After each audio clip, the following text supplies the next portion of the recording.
You are listening to Fantha Tracks. Because of the following special program, Wonder Woman and the Incredible Hulk will not be presented this evening.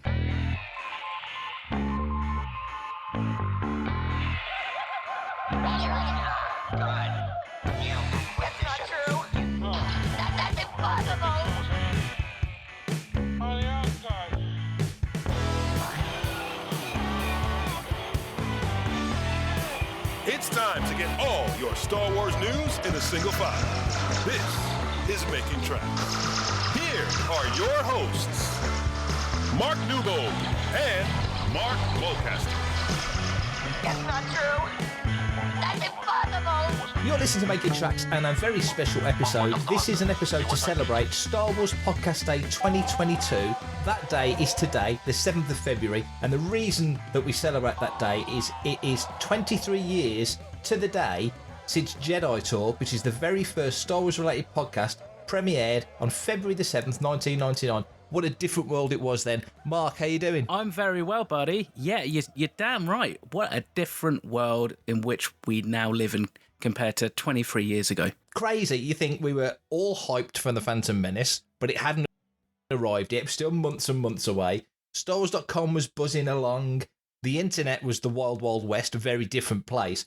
Where were you in your Star Wars fandom back on February the 7th, 1999? Mark Mulcaster was thinking about cutting his long hair, which was past his shoulder, and getting the Obi-Wan Kenobi haircut from Phantom Menace with the braid and the little rat's tail at the back. And I started pondering that, and I pulled the trigger on that about July. So, it was a good 5-6 months kind of gestation. I was 17. I was going to turn 18 in August, just kind of coming to the end of like college life and kind of going to start uni and stuff like that. And so it was, for me, obviously, the first original Star Wars film to hit the cinemas. So I was very excited, and obviously trying to download stuff like the Phantom Menace teaser trailers and stuff like that on dial-up, which took like 4-5 hours and stuff like that, so those were the good old days. Where were you? I was 27, still living at home very happily, and I was running a website at the time called Wirezone, which not that long after this, couple of 3 months after this, would change name to Lightsaber, which was a site I carried on running for about 10 years with Louis. We talked recently on Making Tracks about the special editions, and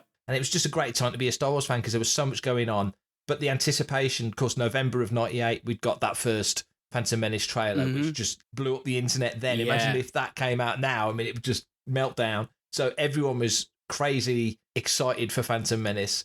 The technology of the time, you forget how different it was then compared to how it is now. So for the guys that launched Jedi Talk to do a podcast, I mean, not only from a technical point of view, what a good bit of business it was and how well they did it, but to get that out there to people, because there weren't the platforms then that there are now. It's here we are recording remotely for lovely, wonderful sound quality and listening to each other on Skype, and there's Zoom, and there's a plethora of things that you can do this kind of thing on now. But back then, it really was, steam powered. You know what I mean? Yeah. It was not a totally different way of doing things. Yeah. Did you listen to Jedi Talk then? I did. I mean, it was, again, because dial-up was such a different beast. And I still dream about that old AOL dial-in thing. I had it as my ringtone for years. But that really was the thing. It was because the immediacy of things now is literally so immediate. But wake up in the morning, first thing you're on social media, seeing what's happening and seeing if any of your friends have got in contact. What's happening in the world? It's there instantly because everything's in gigabytes now, not bytes. And, the scale up of technology is incredible compared to what it was then. Then my recollection of listening to shows like Jedi Talk, which I wasn't a regular listener of, but I did listen to it on occasion, and then other shows that came along afterwards, that Nathan P. Butler, who was a bit of an archivist at the time of fan audio, was pulling together in I think it was Star Wars FanWorks, and so all these things kind of got compiled and listed, which was really useful. He didn't, or certainly I didn't with the tech I'd got at the time, because by February 99, I think I'd only had my own computer for about 6 or 7 months. The years of doing websites before that was literally driving a few miles to my friend's house, Louis, who I did Lightsaber with, and he was the techie guy. He worked for computer companies and he was really up on the tech, and he would do all the typing and coding and all that stuff, and I'd just provide the verbal content. Oh, wow. Totally different way of doing it compared to now. But yeah, you'd sort of download it, go away, come back after you'd had your tea or whatever, and then listen to it. And of course, the sound quality wasn't like it is now, and just a totally different thing. But you're listening to other people talk about Star Wars. Yeah. That's the great thing. Yeah, absolutely. I mean, for me, I was in a different kind of world, I think, to be fair. You still are, mate. I knew that was coming. But in respects at the age I was, other than, my good friend Sam, I didn't hang around with any Star Wars fans. It was all, heavy metal and music and stuff like that. So my fandom was very personal to me. And yeah, sure, I'd go on the internet and look at Star Wars sites and stuff, but I didn't really have any kind of awareness of the Star Wars fan community, even in those early days. It wasn't really until, gosh, I don't know, must have been like Celebration 4 or maybe even 5 when I first started listening to the Forcecast. And the only reason why I started listening to a podcast was because I wanted to get news of Celebration. I didn't really know what podcast was about, and then that was it. You then kind of realise there's hundreds of podcasts, and even back then there was a good number of them, and there was the good, the bad, and the downright sounding terrible ones. But can definitely say that me and Louis, when we were doing Lightsaber, did a podcast called Setting in Radio. Setting was the region of space that we set all our stories in, which is where we got the name from. And ours was in the latter category. Our sound quality was appalling. Have you still got Absolutely any? terrible. Oh, I've got them all. Oh, some of them are up on YouTube, and I'll dig some out. Some will be recorded literally on physical tape recorders or dictaphones. Wow. Yeah, sometimes you'd have access to some sort of digital recording system, or we record it on a video and take the sound off the video. Mm-hmm. Every episode sounded completely different. It did, but fun. That ultimately is the main thing. I think it doesn't matter what the topic of the podcast, if it sounds like that, if there's more than one host, they're having fun, they're having a decent conversation, it enthralls the listener. It's a bit like when you do go and listen and watch a band. If the band look like they're having a good fun time on stage, everybody gets more into it. If they're just stood there kind of staring down at their shoes or, looking a bit moodily and grumpy, then people you can tell they just don't get that vibe. And I think it's fair to say it's the same for podcasts, and which is why I'm so glad that I have such a fun time recording these podcasts, which kind of happened completely by accident. Yeah, it kind of did, didn't it? Yeah, no, I always look forward to it. I know when we did the last reaction chat, I came off and Ruth was like, "What have you been talking about?" Because you've got a big silly grin on your face. So not only have I just watched one of the best Star Wars things I've ever watched, I've just had one of the most fun times doing the podcast about it.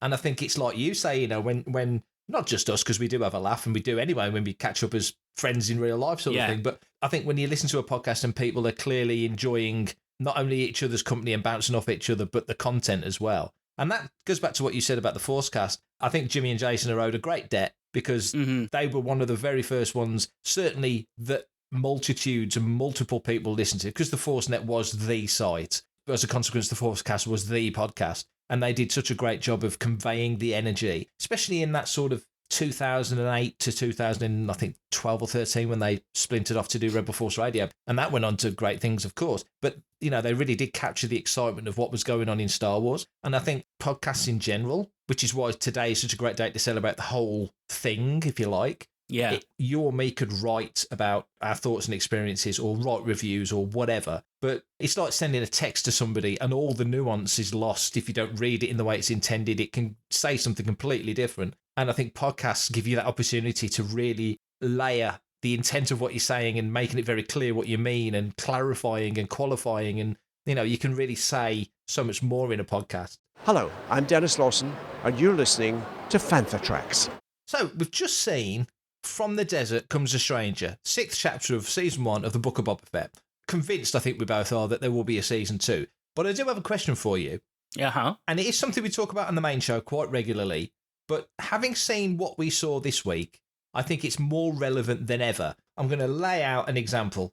In The Phantom Menace, they built a Yoda puppet that was perfectly fine for the film, but it was met with some resistance because it was so different to what people were used to. In the end, ILM decided to replace that Yoda puppet with the CG Yoda that we now see in Phantom Menace, which looks great and works fantastically. Yep.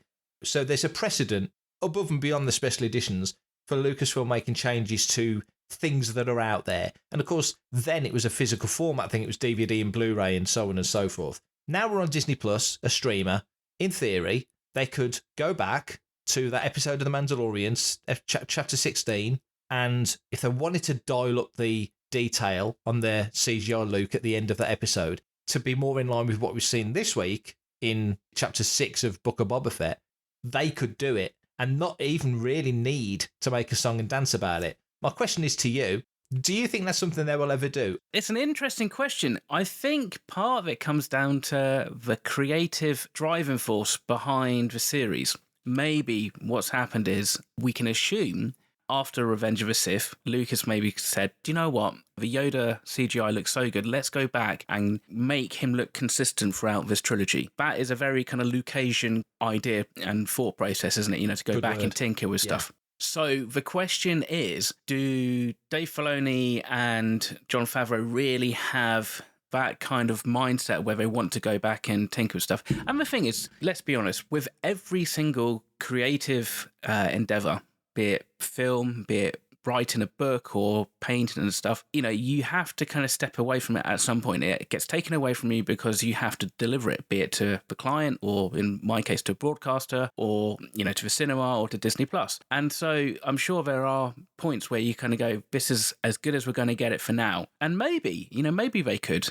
But I suppose the question is, how much would it cost to do? And then also, is there benefit in doing it? And is there a benefit in doing it without making a song and dance about it? Because the thing is, CG, it improves. You look at, like you said, the difference between what we saw at the end of season 2 of The Mandalorian to what we saw on last week's episode of A Book of Boba Fett. And you think, my God, that's like a whole generation of computer improvements and CGI improvements and understanding the tech and really getting to grips with the nuance of the performance and how you kind of merge the two kind of performances together. So that's only going to ever continue. And the question is that, where would you draw the line? Because it's like, well, we could do it now, but why don't we wait until we've wrapped up The Mandalorian or we've wrapped up The Book of Boba Fett and then we do it then? Because obviously by that point, the technology would have improved even further. And do you just do it for Luke? This week, for instance, I've been seeing a lot of people, whilst blown away by the Cad Bane that we saw in The Book of Boba Fett, again, we saw people who have kind of gone back and said, well, the skin tone's not the correct colour. Being people who've done kind of almost like a deep fake and kind of lifted the CGI version from the Clone Wars and put it onto The Book of Boba Fett campaign. And,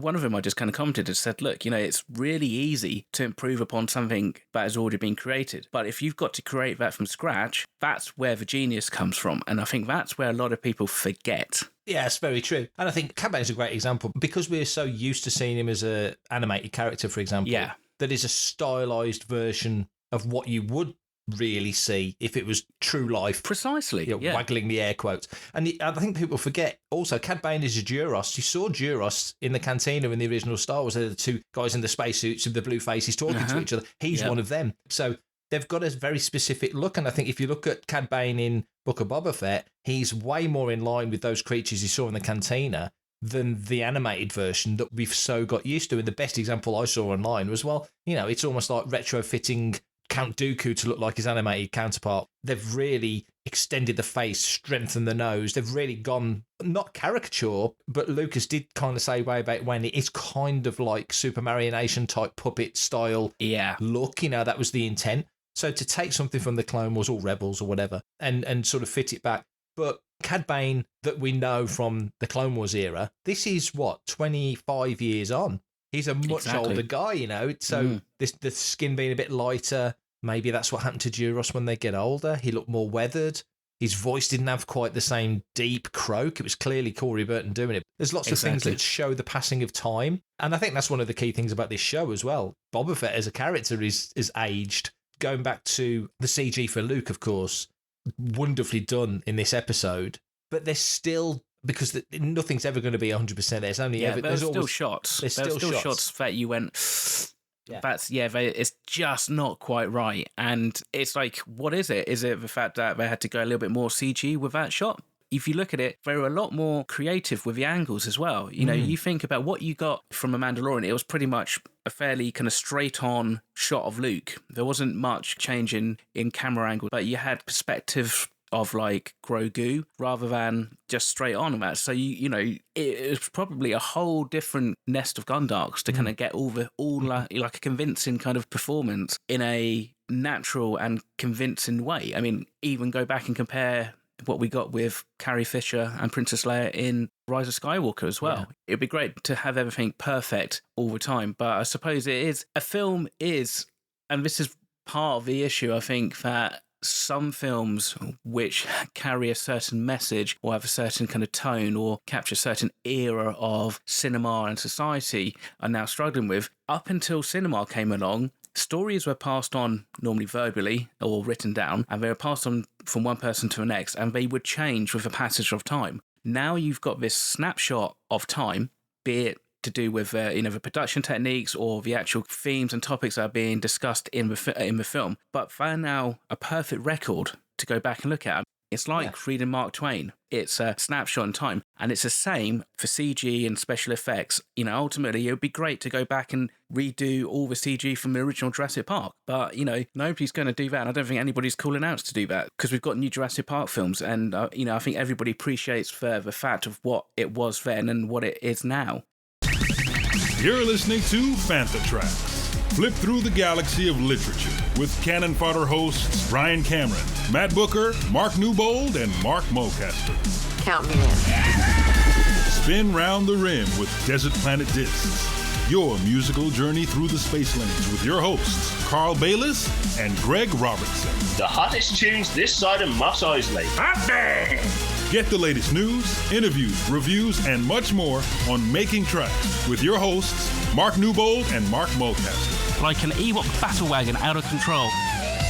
Join hosts Claire Henry and a rotating panel of guest hosts for the podcast that's full of hope. Planet Leia. I love you. I know.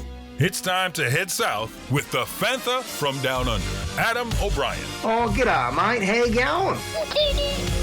Start your engines with Paul Naylor and Mark Newbold as they lift the hood on starships, airspeeders, swoops, capital ships, and more from across the cosmos. And for everything in one location, daily news, reviews, interviews, podcasts, video, and social media feeds. Bookmark FanthaTracks.com for Star Wars news 24/7, 365.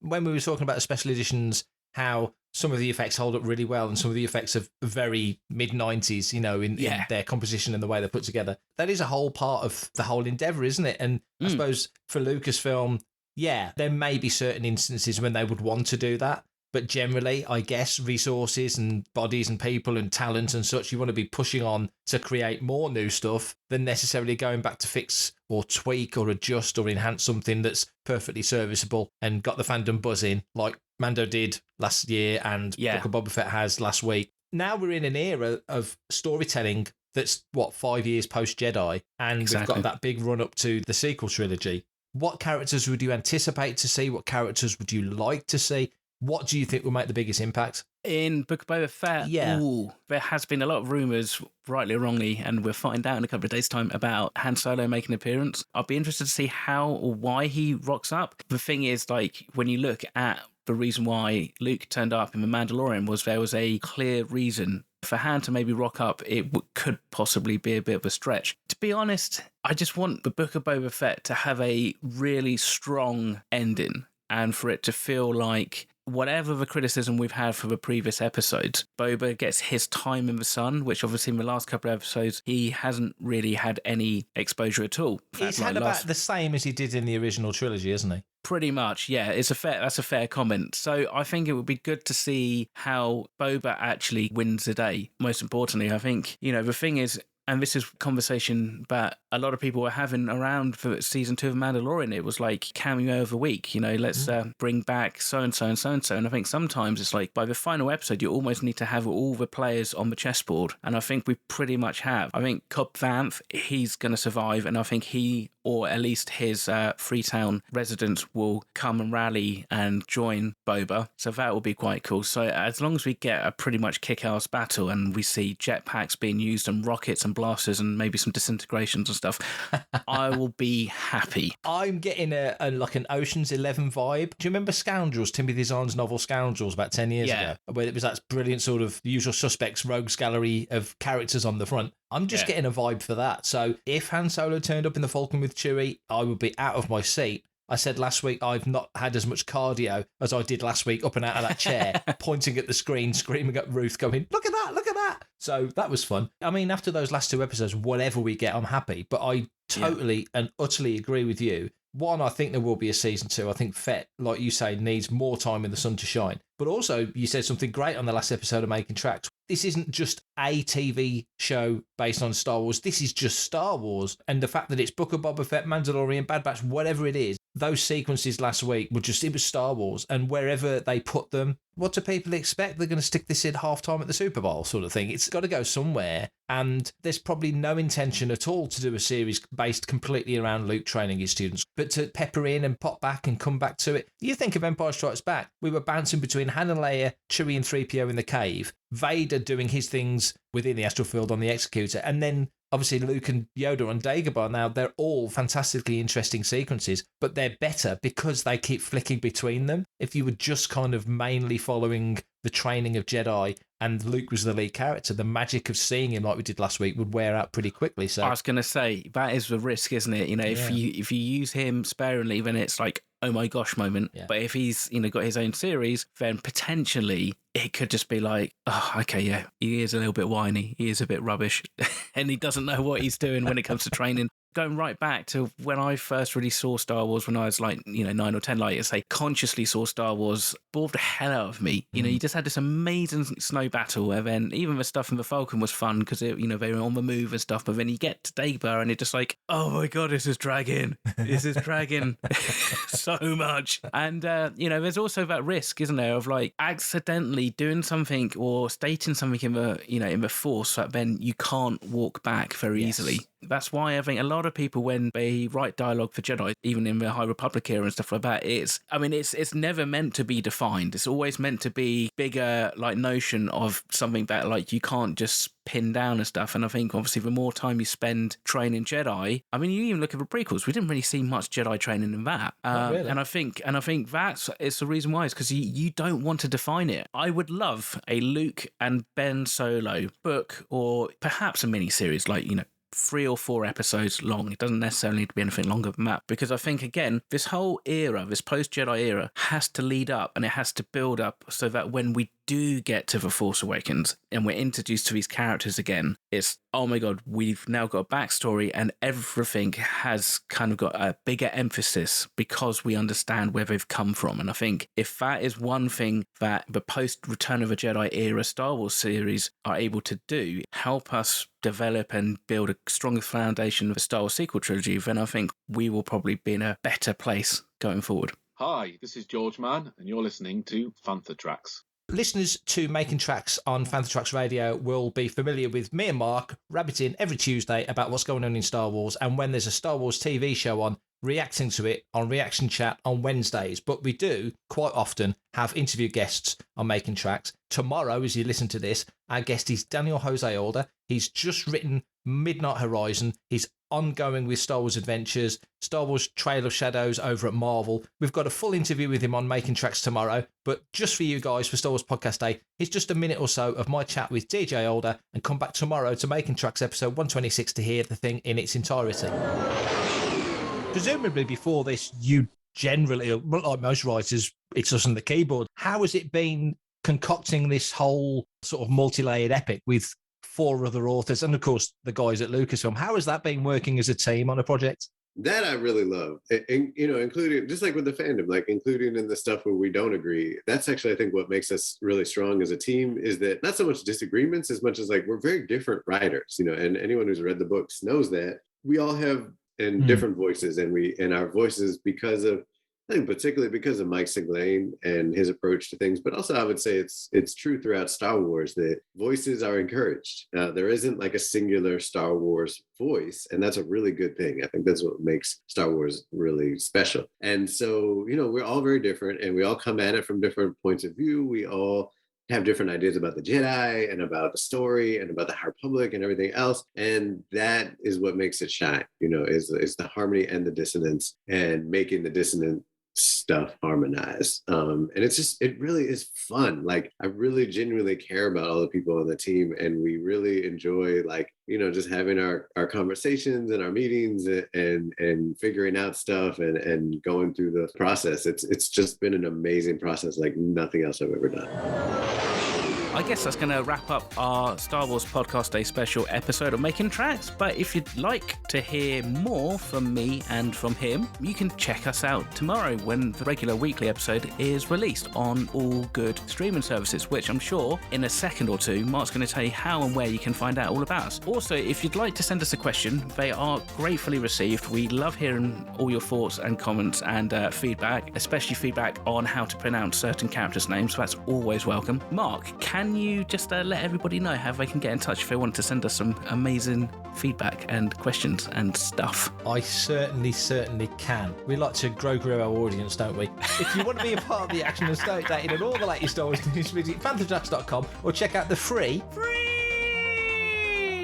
Panther Tracks app through the App Store to follow us on your mobile device. You can reach out to us and send in your listeners' questions by emailing radio@panthertracks.com. Like Mark said, questions, thoughts, complaints, anything. We'll talk about everything. We love getting stuff from listeners, so please send them in. Comment, like and share on any of our social media feeds @PantherTracks, and be sure to subscribe, leave a review, preferably a 5-star one, on Amazon Music, Audible, Apple Podcasts, Google Podcasts, Spotify, or your podcatcher or smart speaker of choice. And as always, thanks to James Semple for composing the Panther Tracks intro, Adam O'Brien for our Making Tracks opening music, and Mark Daniel and Vanessa Marshall for our voiceovers. Remember, tune into our Panther Tracks news show, Good Morning Tatooine. It's live Sunday evenings, 9 o'clock UK time, 4 p.m. Eastern, 1 p.m. Pacific on Facebook and YouTube. And that's me done for this episode, but we'll be back tomorrow with episode 126 of Making Tracks, and the following day with Making Tracks Reaction Chat, talking all about the 7th and final episode of Season 1 of the Book of Boba Fett. And I can't wait for that. So until then, everybody, you stay safe, take care, make sure you get your boosters and vaccines and everything else. And of course, as always, may the Force be with you.